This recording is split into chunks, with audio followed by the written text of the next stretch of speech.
Assalamualaikum warahmatullahi wabarakatuh. Perkenalkan, nama saya Gina Siti Husnia dari kelas 19 MJC kelompok 3. Di sini saya akan menjelaskan tentang positioning service in competitive market. Positioning merupakan hal yang sangat penting dalam kegiatan pemasaran perusahaan. Penetapan posisi biasanya tidak lepas dari kegiatan segmentasi dan market targeting. Penetapan posisi adalah apa yang saudara inginkan ada dalam benak konsumen atau pelanggan. Definisi positioning menurut para ahli. Yang pertama, menurut Kotler, positioning adalah tindakan merancang tawaran perusahaan sehingga menempati nilai yang berbeda dan ditempatkan di target konsumen.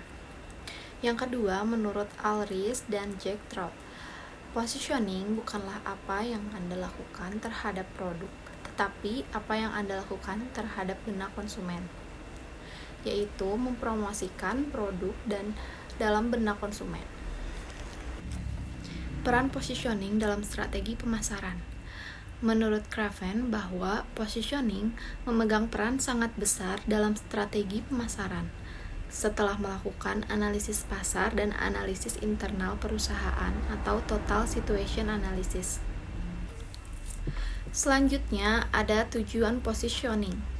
Yang pertama, untuk menempatkan atau memposisikan produk atau jasa di pasar sehingga produk atau jasa terpisah atau berbeda dengan merek yang bersaing. Kedua, untuk memposisikan produk atau jasa sehingga dapat menyampaikan beberapa hal pokok kepada para pelanggan. Yang ketiga, untuk mencapai hasil yang diharapkan, yaitu pemenuhan sejauh mungkin kebutuhan segmen-segmen pasar. Lalu meminimumkan kemungkinan terjadinya perubahan mendadak dalam perjualan. Lalu menciptakan keyakinan pelanggan terhadap merek yang ditawarkan. Cara melakukan penetapan posisi atau positioning. Positioning haruslah dipersepsikan secara positif oleh para pelanggan dan menjadi reason to buy. Positioning harus bersifat unik sehingga dapat dengan mudah mendiferensiasikan diri dari para pesaing. Positioning harusnya mencerminkan kekuatan dan keunggulan kompetitif usaha yang dimiliki. Positioning harus berkelanjutan dan relevan dengan berbagai perubahan dalam lingkungan bisnis. Assalamualaikum warahmatullahi wabarakatuh. Perkenalkan, nama saya Asfi Rahayu, NRP 1940101065. Saya akan menjelaskan apa yang diperlukan untuk memposisikan layanan secara efektif. Strategi positioning berfokus pada menciptakan, mengkomunikasikan, dan memaintain diferensiasi khusus yang akan dilihat dan dinilai oleh pelanggan yang perusahaan inginkan untuk mengembangkan hubungan jangka panjang. Positioning yang berhasil harus memahami preferensi target pelanggannya, konsep nilai mereka, dan karakteristik penawaran yang dilakukan oleh kompetitor. Untuk jasa, biasanya positioning dihubungkan dengan service proses, sistem distribusi, service schedule, lokasi, lingkungan, dan service personel. Selanjutnya, mencapai keunggulan kompetitif melalui fokus. Dalam pemasaran, fokus berarti menyediakan bauran produk yang relatif sempit untuk segmen pasar tertentu, yaitu sekelompok pembeli yang memiliki kesamaan karakter, kebutuhan, perilaku beli, atau pola konsumsi. Luasnya fokus suatu perusahaan dapat digambarkan dalam dua dimensi yang berbeda. 1. Fokus pasar atau market focus, menggambarkan sejauh mana suatu perusahaan melayani beberapa atau banyak pasar. Kedua, fokus at service, menggambarkan sejauh mana suatu perusahaan menawarkan beberapa atau banyak jasa.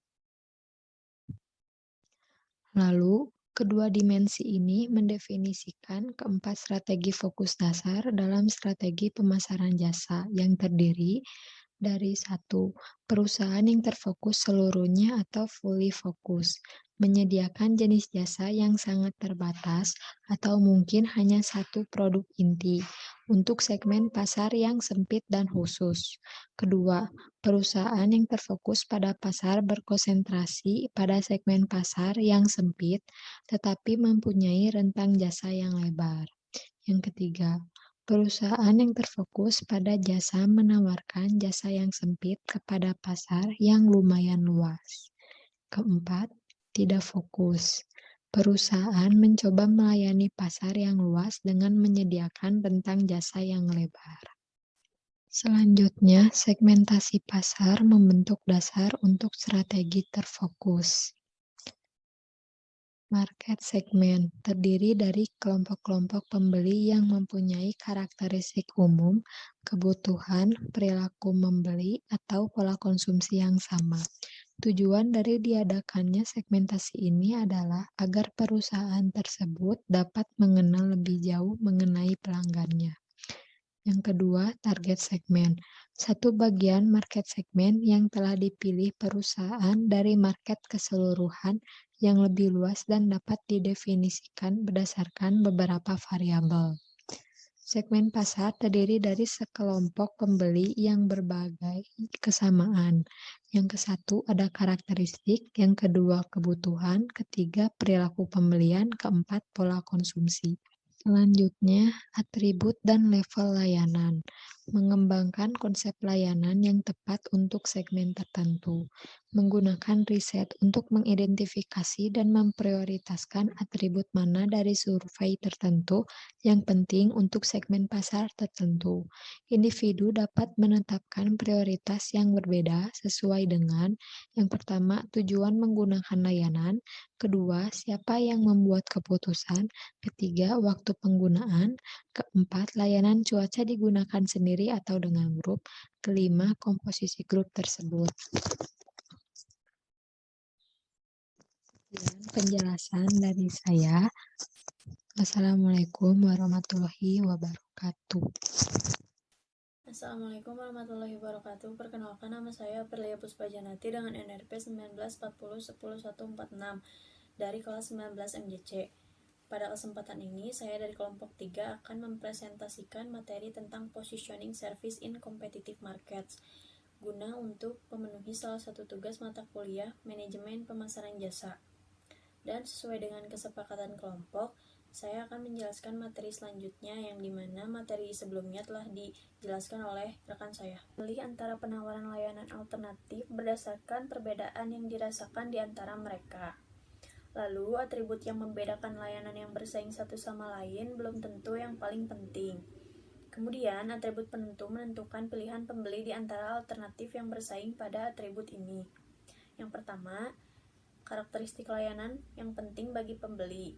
Yang kedua, pelanggan melihat perbedaan yang signifikan antara alternatif yang bersaing pada atribut ini. Selanjutnya, yaitu mengembangkan strategi pemosisian yang efektif. Untuk mengembangkan strategi pemosisian yang efektif yaitu terdiri dari 4 prinsip. Yang pertama, kita harus menetapkan posisi untuk perusahaan atau produk di benak pelanggan sasaran. Yang kedua, yaitu posisi harus memberikan satu pesan yang sederhana dan konsisten. Yang ketiga, yaitu posisi harus membedakan perusahaan atau produk dari pesaing. Yang keempat, yaitu sebuah perusahaan tidak bisa menjadi segalanya bagi semua orang, jadi harus memfokuskan usahanya. Selanjutnya, yaitu menetapkan tingkat layanan. Perlu membuat keputusan tentang tingkat layanan dan tingkat rencana kinerja perusahaan untuk ditawarkan pada setiap atribut. Yang pertama, atribut yang mudah diukur, lebih mudah dipahami dan digeneralisasikan. Misalnya, kecepatan kendaraan dan dimensi fisik. Yang kedua, atribut kualitatif bersifat ambigu dan tunduk pada interpretasi individu. Misalnya, kenyamanan fisik dan tingkat kebisingan. Yang ketiga, sering dapat mengelompokkan pelanggan menurut kesediaan untuk menyerahkan beberapa tingkat layanan dengan harga yang lebih rendah. Yang keempat, pelanggan yang tidak peka terhadap harga bersedia membayar harga yang relatif tinggi untuk layanan tingkat tinggi pada setiap atribut penting. Yang kelima, pelanggan yang peka terhadap harga mencari layanan yang murah dengan kinerja yang relatif rendah pada banyak atribut utama. Yang terakhir yaitu mengembangkan strategi penentuan posisi yang efektif.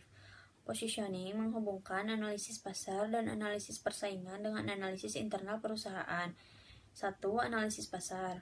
2. Fokus pada keseluruhan tingkat dan tren permintaan dan lokasi geografis permintaan. 3. Lihatlah ukuran dan potensi segmen pasar yang bersedia.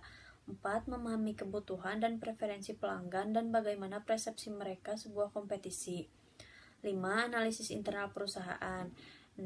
Identifikasi organisasi sumber daya, keterbatasan, tujuan, dan nilai. 7. Pilih segmen target dalam jumlah terbatas untuk dilayani. 8. Analisis pesaing. 9. Memahami kekuatan dan kelemahan pesaing. 10. Antisipasi tanggapan terhadap strategi pemosisian potensial. Sekian materi yang dapat kelompok kami sampaikan. Mohon maaf bila ada kekurangan dan kesalahan.